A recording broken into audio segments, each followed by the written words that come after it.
Quelle étrange bête chez moi! Un livre écrit par Joan Gagné et illustration José Mas. Julie est une petite souris à poils gris. Aujourd'hui, elle emménage dans une jolie maison, toute seule pour la première fois de sa vie.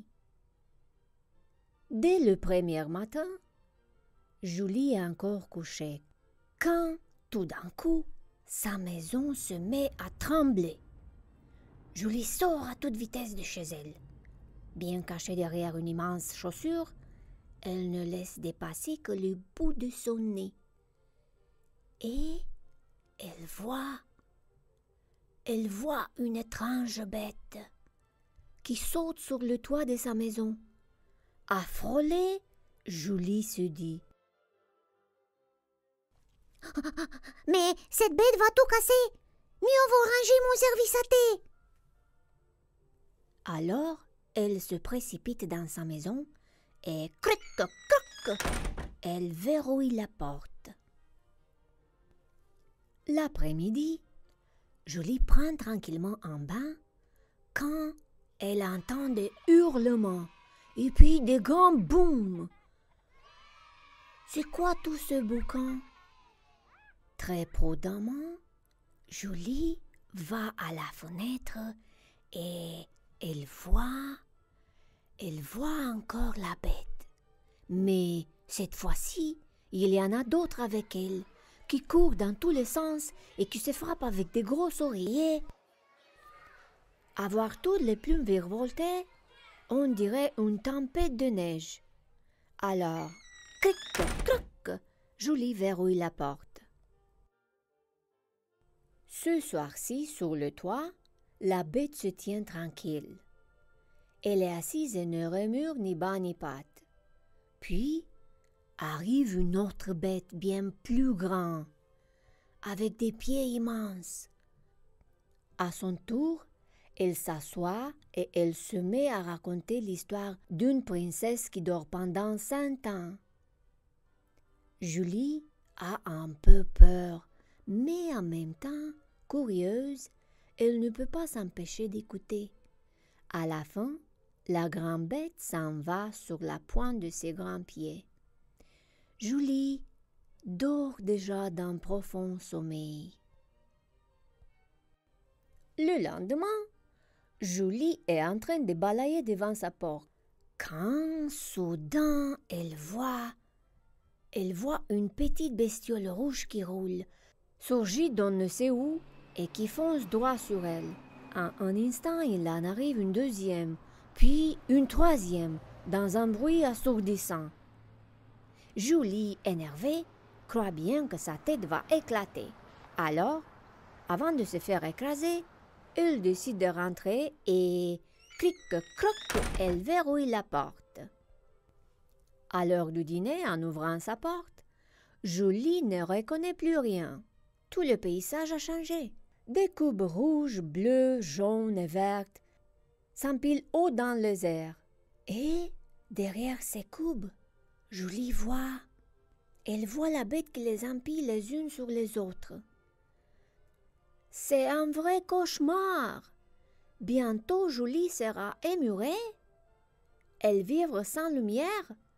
Ah, sans nom. Et puis, Julie entend: Viens manger. La bête s'en va en claquant la porte de toutes ses forces.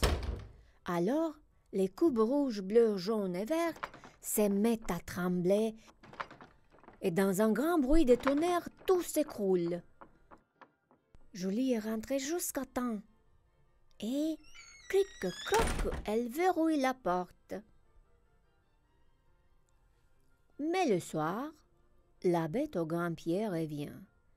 Cette fois, elle raconte l'histoire d'un petit garçon dont le nez s'allonge quand il raconte des mensonges. Julie se surprend à rire toute seule. Elle pense à son oncle Alfred.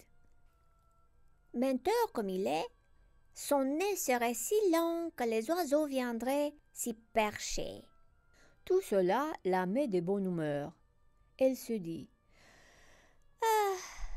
Finalement, je suis bien ici.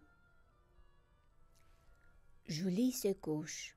Elle est fatiguée, mais elle n'arrive pas à fermer l'œil, car la bête sur le toit tousse sans arrêt. Puis, la bête au grand pied arrive et dit « Il faut prendre ton médicament. Allez, ouvre grand la bouche, sinon on ira voir le docteur Piqûre. » Julie entend crier « Non, non, non, pas le docteur Piqûre !» Ce docteur doit être une bête bien terrifiante, pense Julie. Ah, quelle nuit! Julie, mal réveillée, les yeux cernés, est assise devant son petit déjeuner quand elle entend une nouvelle bête arriver. C'est une chose toute ronde avec un nez en forme de trompe. Cette bête avance pas à pas, un coup en avant, un coup en arrière. Elle aspire toute, en rougissant folle de colère. Pendant 15 bonnes minutes, elle se promène et met son nez partout. Julie, effrayée, a peur d'être à son tour aspirée, alors cric-croc, elle verrouille la porte. Heureusement que ce soir-là, la bête au grand pied revient encore une fois. Elle raconte une bien étrange histoire, celle d'une méchante dame qui vit dans une maison faite de gâteaux et de bonbons. Julie, dans son petit lit, n'en perd pas une miette. Blottie bien au chaud, elle se régale. Rien que pour ces histoires, je suis heureuse d'être là, se dit-elle. Malgré cela, Julie a du mal à s'endormir. Elle se sent seule. Soudain, elle entend quelqu'un pleurer. Oui, c'est la bête sur le toit. Peut-être que cette bête s'ennuie elle aussi, se demande Julie. Elle décide donc d'aller voir. Doucement, elle sort de sa maison, mais elle s'en retourne en courant quand elle entend la bête crier. « Maman! Pipi !» Le lendemain, la famille de Julie vient dîner. Entre deux bouchées de fromage grillé, elle leur raconte sa nouvelle vie. La bête, la bataille, puis les coups. Sa famille lui dit « Ne reste pas ici, c'est beaucoup trop dangereux. Reviens vivre avec nous. » « Ah, c'est bien gentil, » répond Julie, « mais j'aime ma maison. Je préfère être seule et libre de faire ce que je veux, même si parfois c'est un peu affolant. » Mais Julie ne leur parle pas de la bête au grand pied et de la vraie raison qui la garde dans sa nouvelle maison. C'est son petit secret après tout. Et puis, un jour, Julie entend la bête crier. « Maman, où sont mes chaussettes vertes? »